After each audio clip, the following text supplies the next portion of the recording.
सबसे पहले भगवान पशुपतिनाथ की पावन भूमि को मैं प्रणाम करता हूं। मालवा की पावन भूमि को मैं प्रणाम करता हूं।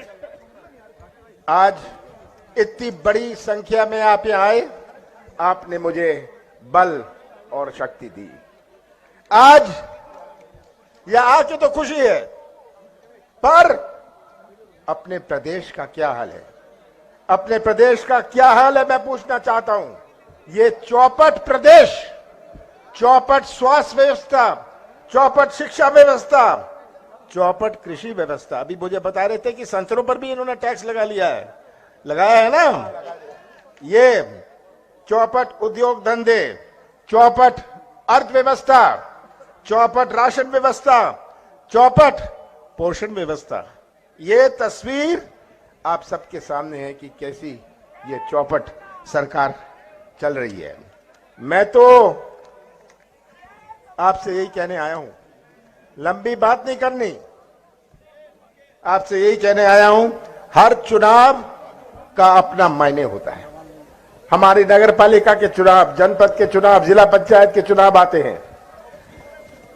17 तारीख को जो चुनाव है, ये चुनाव क्या क्या मायने है। ये चुनाव केवल किसी उम्मीदवार का नहीं है, ये चुनाव केवल किसी पार्टी का नहीं है, ये चुनाव मध्य प्रदेश के भविष्य का है। ये चुनाव में आप तय करेंगे, इस चुनाव में आप ये तय करेंगे कि आप कैसा प्रदेश आगे आने वाली पीढ़ियों को सौंपना चाहते हैं। ये सबसे बड़ा फैसला। मैं तो 44 साल चुनाव लड़ा हूं, पर ऐसा चुनाव जहां एक प्रदेश का भविष्य का प्रश्न होए, ऐसा चुनाव तो मैंने कभी नहीं देखा। आज विकास किस चीज का हुआ है? मैं सुन रहा था, अभी मैं देख रहा था नदी का हाल। विकास किसका हुआ है? कमीशन का हुआ है। विकास घोटालों का हुआ है। आप यहां बैठे हैं, पूरे मध्य प्रदेश का हर व्यक्ति या तो भ्रष्टाचार का शिकार है या भ्रष्टाचार का गवाह है। सही बात है ये? जगह जगह ये मैं पूछता हूं, भ्रष्टाचार का क्या हाल है? लोग चिल्लाकर कहते हैं पैसे दो काम लो, 50 एकड़ जमीन हो पैसे दो, गरीबी रेखा में नाम लिखवा लो। ये आज भ्रष्टाचार का हाल है। और सबसे बड़ी चुनौती, इतनी बड़ी संख्या में यहां नौजवान बैठे हैं, ये नौजवान खड़े हैं, सबसे बड़ी चुनौती इनका भविष्य है। मध्य प्रदेश में आज 1 करोड़ नौजवान बेरोजगार हैं, और यही नौजवान भविष्य में मध्य प्रदेश का निर्माण करेंगे। हमारे बुजुर्ग यहां जो बैठे हैं, उन्होंने तो अपना जीवन काट लिया, बिना सुविधाओं के अपना जीवन काटा। पर आज के नौजवानों में एक तरफ है, आज का नौजवान कोई ठेका नहीं चाहता, कोई कमीशन नहीं चाहता, वो तो व्यवसाय का मौका या अपने हाथों को काम चाहता है। और यही सबसे बड़ी चुनौती है। और ये इनका भविष्य कैसे सुरक्षित रहेगा अगर निवेश आएगा? क्या मध्य प्रदेश की पहचान माफिया से होगी? आप जानते हैं, मैंने युद्ध शुरू किया था माफिया के खिलाफ। ये युद्ध आपके सामने है। मैंने शुद्ध का युद्ध शुरू किया था कि हमारे प्रदेश मिलावट की पहचान से ना जाना जाए। जब सब अतिक्रमण कर लिया, सही बात कह रहा है ये क्या हुआ? ये आज तस्वीर आप सबके सामने है। निवेश नहीं आता, क्योंकि मुझे जब मैं मुख्यमंत्री था, उद्योगपति कहते थे, मैं उन्हें कहता था कि आपको अपना सामान जब केरल और तमिलनाडु में बेचना है, आप अपना उद्योग पंजाब और हरियाणा में क्यों लगाते हैं? जवाब में वो मुझे कहते थे, यहां तो मध्य प्रदेश में कदम रखते हुए ही पैसे देने पड़ते हैं, इतना भ्रष्टाचार। और ये शिवराज सिंह जी के बारे में क्या कहूं मैं? ये पूछते हैं कमलनाथ ने क्या किया। पूरा प्रदेश गवाह है, पूरा प्रदेश गवाह है, आप गवाह है। मैं तो शिवराज सिंह से पूछता हूं, आपने दिया क्या? मैं शिवराज सिंह से पूछता हूं, आपने दिया क्या? महंगाई दी, इन्होंने भ्रष्टाचार दिया, कोरोना मत भूलिएगा, कोरोना में मौत दी, भर्ती घोटाले दिए, माफिया दिया, और एक और चीज दी, बताऊं? घर घर में शराब दी। ये शिवराज सिंह जी ने दिया। और उन्होंने मध्य प्रदेश की हर योजना में ताला लगा दिया, हर योजना में ताला लगा दिया, उन्नति और प्रगति पर ताला लगा दिया, उन्होंने रोजगार पर ताला लगा दिया, स्कूल यूनिफॉर्म पर ताला लगा दिया। ताला तो तब खोलेंगे जब 50% कमीशन आप दे देंगे। और शिवराज सिंह जी ने 22,000 घोषणाएं करी, 22,000 घोषणाएं 18 साल में। जहां नदी भी नहीं होती ये घोषणा कराते हैं पुल की। ये शिवराज सिंह जी हैं। ये अब तो इनकी घोषणा मशीन पिछले 5 महीने से डबल स्पीड पर चल रही है, और झूठ की मशीन भी डबल स्पीड पर चल रही है। ये देख नहीं सकते, ये नौजवानों इसकी आवाज नहीं सुन सकते, इसकी आवाज नहीं सुन सकते, उनके कान नहीं चलते, वो किसानों की समस्या को देख नहीं चलते, इनकी कान नहीं चलती, आंख नहीं चलते, मुंह बहुत चलता है, पर मुंह चलाने में और प्रदेश चलाने में बहुत अंतर है। अब तो कुछ दिन ही बचे, शिवराज सिंह जी को मध्य प्रदेश की जनता विदा करेगी, करेगी। ये आपको मैं बताऊंगा। अब तो आपसे मुझे खुशी होती है, मंदसौर हमारे संस्कृति का प्रतीक है, मंदसौर हमारे संस्कृति का प्रतीक है। कोई नौजवानों समझ लो अपना देश, कोई ऐसा देश विश्व में नहीं है जहां इतने धर्म हो, कोई ऐसा देश विश्व में नहीं है जहां इतनी जातियां हो, कोई ऐसा देश विश्व में नहीं है जहां इतनी भाषाएं हो, कोई ऐसा देश विश्व में नहीं है जहां इतनी देवी देवताएं हो, कोई ऐसा देश विश्व में नहीं है जहां इतना पूजा हो, हमारे इतने त्योहार हो, ऐसा कोई देश विश्व में नहीं है। आज अपना देश एक झंडे के नीचे खड़ा है क्योंकि हमारे देश की संस्कृति और मंदसौर की संस्कृति जोड़ने की संस्कृति है। हम दिल जोड़ते हैं, संबंध जोड़ते हैं, रिश्ता जोड़ते हैं, और यही संस्कृति हमारी ताकत है।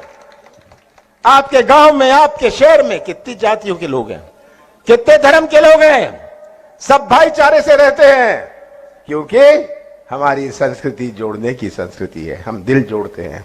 आपको इस संस्कृति की रक्षा करनी है। बाबा साहब अंबेडकर ने संविधान बनाया ऐसे देश में जहां इतनी अनेकता है, ऐसे देश में जहां इतनी विभिन्नता है। कितनी बड़ी चुनौती थी बाबा साहब अंबेडकर पर उन्होंने ऐसा संविधान बनाया जो पूरे विश्व में प्रसिद्ध है। पर अगर ये संविधान गलत हाथों में चला जाए तो क्या होगा? आप इस संविधान की रक्षक हैं, आप इस संस्कृति की रक्षक हैं, भविष्य के तो रक्षक हैं, साथ साथ आप इस संस्कृति की रक्षक हैं, इस संविधान के रक्षक हैं। आज प्रदेश का हाल देखें, मैं देखता हूं नौजवानों को, नौजवान बिना काम के, किसान बिना दाम के। शिवराज जी आप किस काम के?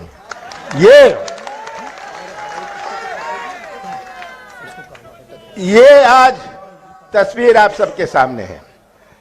हमारी सरकार बनी थी, हमारी सरकार बनी थी 15 महीनों के लिए, जिसमें से 2.5 महीने आचार संहिता और लोकसभा चुनाव में गए। 11.5 महीने में हमने अपनी नीति और नियत का परिचय दिया। मंदसौर ने हमारा साथ नहीं दिया था, पर मैंने पक्षपात नहीं किया। हमने मध्य प्रदेश में 27 लाख किसानों का कर्जा पहली किश्त में माफ किया, और मंदसौर में 1,01,000 किसानों का 390 करोड़ का कर्जा माफ किया। ये आप गवाह है।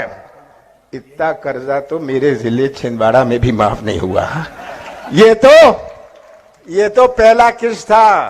दूसरा किस्त हम चालू कर रहे थे और किसानों को केवल डिफॉल्टर किसान नहीं, चालू खाता किसानों का भी माफ किया। सही बात है, आप मेरे गवाह हैं। शिवराज सिंह जी कहते हैं कमलनाथ ने कर्जा माफ नहीं किया। अब शिवराज सिंह जी का तो खाना हजम नहीं होता जब तक वो रोज झूठ ना बोले हैं। वो तो झूठ को भी शर्मा देगी। झूठ बोलना हर चीज में। कौन सी गलती करी मैंने अगर कर्जा माफ किया? कौन सा पाप मैंने किया? जहां 1000 गौशाला 11 महीने में बताएं, कौन सा पाप मैंने किया? कौन सा गुनाह मैंने किया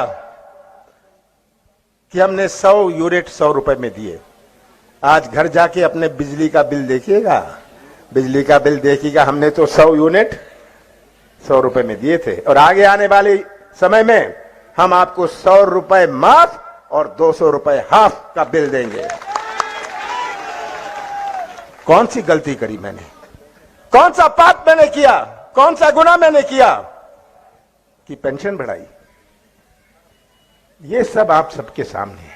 आप ही मेरे सबसे बड़े गवाह हैं। आप हैं मेरे गवाह, आप गवाह हैं। और शिवराज के झूठ का गवाह भी आप हैं।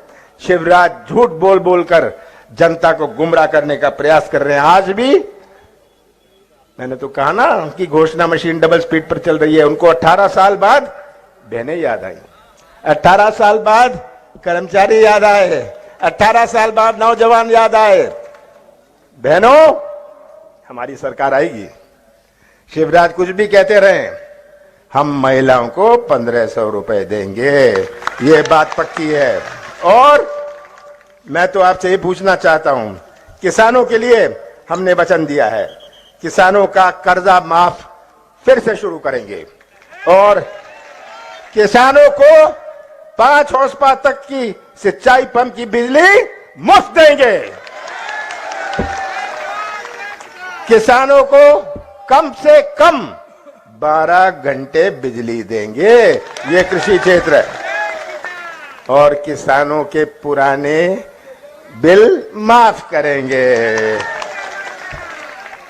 किसान आंदोलन में जो गलत मुकदमे बने, हम इसे खत्म करेंगे। आप चाहते हैं तो अंत में तो मैं आपसे यही कहता हूं, 17 तारीख को एक बटन दबाएंगे आप।